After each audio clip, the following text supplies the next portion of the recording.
And the second book really came out, my second executive directorship focused on employment with an organization called ASTEP, which is now called Integrate. I was their founding executive director for 3 years, and it was working with Fortune 500 companies within the New York City area, trying to convince or trick them to hire a lot of our really brilliant kids coming out of college that were on the autism spectrum, but that, were getting degrees. And I had a really cool editor at that particular publishing house right now, who was like, well, I'd love to do an employment book with you because of your experience. And whereas I'd written the first book for, adults being diagnosed in retrospect, I was maybe looking at being like the 10th person to write, a book on employment issues for people on the spectrum. And not only did I not want to do that, but I was also just coming off a very unsuccessful, but kind of fun venture. It was actually the only for-profit thing I've ever tried in my life. It was a social media startup for collaborating on startup organizations yourselves. And it didn't go anywhere, even though it had really incredible people behind it. But my editor said, you've got all this research done on unemployment. Why don't you make or write the first book on how to process unemployment in a healthy way for adults on the spectrum? And that was her idea, not mine.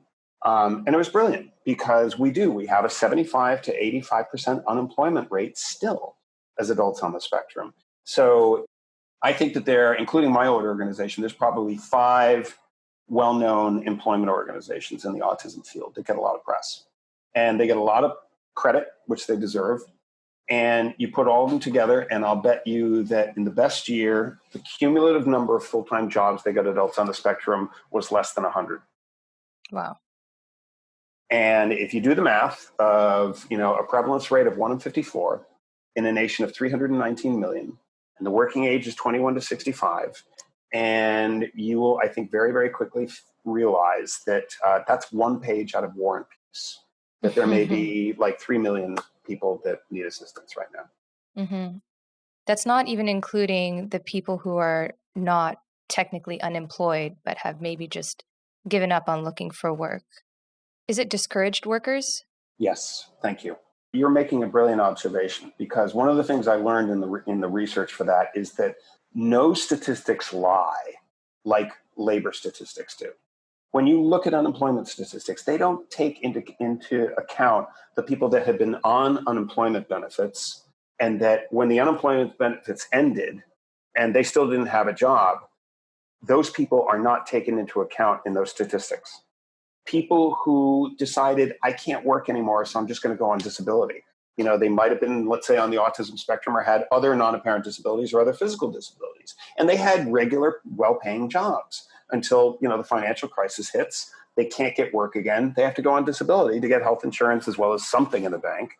And those people are not taken into account when unemployment statistics are derived. So, it's kind of a mess getting a real clear picture of that. Yeah. But yeah, there are tons of categories of people that don't fit into the mold. I've read an article recently about this because in previous episodes of the podcast, we've opened up the conversation about inclusion in the workplace, asking for accommodations when needed. So what advice would you give to autistic adults who are struggling to cope with unemployment? Lots of things. Obviously, buy my book. It'll give you a better answer than I'm going to give here. But of course, that's extremely selfish of me to say. We'll put links to it in the show notes. I think number one, understand that momentum is your best friend. When you take a week out to binge watch a show on the couch, that's not going to be good. But at the same point, you can't just be sending out resumes for longer than 2 hours a day. That's just pointless. And cold leads are really not helpful in the end. Parents seem to love cold leads, so I understand sometimes if you have to do the cold leads to satisfy your support systems that you're living with, and it may be unfortunate. But I would also say you need to start getting a little creative about what the employment is. If you've got that kind of time on your hands, learn a trade. I don't care how many PhDs you have. If you become a plumber, okay, you're always going to have work. Electricians, carpenters. even welders. You pass one exam after becoming a welder in New York and you're earning a six-figure income. It's one of the things where Temple Grandin and I actually wrote an article together a long time ago because we had this one, I regard myself as, very progressive. Temple, I think, kind of regards herself as old school. But the one thing where I was able to totally go old school with her on was the idea that we need to go back to the days of the 1940s and the 1950s when, you had trades being taught within those schools in 11th or 12th grade to the kids that just weren't going to go to college. And there's no crime in not going to college. Mm-hmm. And we don't have that anymore. We've demanded that everybody get the same education and that everybody go to college. And it's not only diluted the quality of a college education in a vast way, but it's really screwed a lot of the kids that could have become very successful tradespeople, in the jobs that are always going to be needed. So, she and I wrote a piece in my HuffPost column just basically saying, get rid of the 12th grade, if not the 11th grade curriculums as well, and let's just get back these kids into those shops. You've been watching Autism Knows No Borders. If you like this video, please give it a thumbs up and subscribe to our channel. Also, we'd love to hear from you, so let us know what you think in the comments section. Click here to watch this interview in its entirety. You can also find us on your favorite podcast app.